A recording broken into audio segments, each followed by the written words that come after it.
অমৃত, আমার অফিসে লেট হয়ে গেছে। আমি অফিসে যাচ্ছি। আরও হ্যাঁ, রান্না করে রেখে গেছি, খেয়ে নিও তুমি। সাথী, হ্যাঁ। তোমার আজকেও অফিস আছে? হ্যাঁ গো, আমার আজও অফিস আছে। তুমি তো আমাকে আগে থেকে বললে না। তুমি যদি আমাকে বলতে তাহলে আমি তোমার জন্য খাবারের ব্যবস্থা করে রাখতাম। শুধু কি রান্নাই করেছো নাকি কটা খেয়েছো?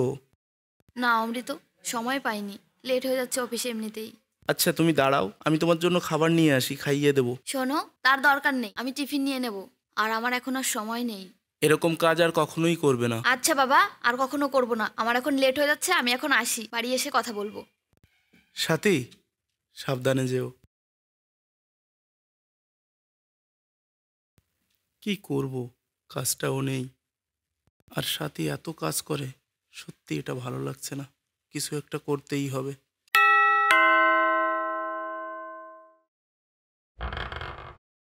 দাদা, আপনার একটা মেডিকেল রিপোর্ট আছে।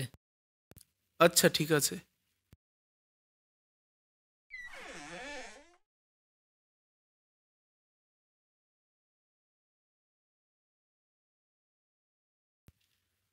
আরে, এটা তো সাথীর রিপোর্ট। ওর হার্টের প্রবলেম, কিন্তু ও তো আমাকে একবারও বলল না। আজ আসুক বাড়িতে। অমৃত, আমি রান্নাঘরে গিয়ে দেখলাম আমি খাবার যেভাবে রেখে গেছি সেভাবেই রয়েছে, তুমি খাওনি কেন? সাথী, আমি খাইনি, বেশ করেছি। মানে তুমি আমার সঙ্গে এভাবে কথা বলছো কেন? এটা কি? তোমার যে হার্টের প্রবলেম, তুমি সেটা আমাকে কেন আগে বলনি? কি হলো? সাথী, তোমার এত বড় একটা প্রবলেম, তুমি আমার কাছে এটা কিভাবে লুকালে? তুমি একবার ভেবে দেখেছো, তোমার যদি কিছু হয়ে যায় তখন আমার কি হবে বলো? তুমি আমাদের এই পরিবারটাকে যেভাবে আগলে রেখেছো, যদি তোমার কিছু হয় তখন আমাদের এই পরিবারটা কে সামলাবে বলো? সাথী, তুমি তো জানো আমার কাজটা চলে গিয়েছে। আমি অনেক কাজ খুঁজেছি কিন্তু পাইনি। আর তুমি দেখো, যে করেই হোক কাল আমি একটা কাজের জোগাড় করব। তোমার কাল থেকে কোনো কাজ করতে হবে না। অমৃত, আমি বলতে চেয়েছিলাম, কিন্তু আমি দেখলাম পরিবারের প্রত্যেকটা মানুষ হাসি খুশি রয়েছে, তাই আমি চাইনি আমার অসুস্থতার কথা শুনে সবাই ভেঙে পড়ুক। সাথী, এটা তুমি কি বলছো?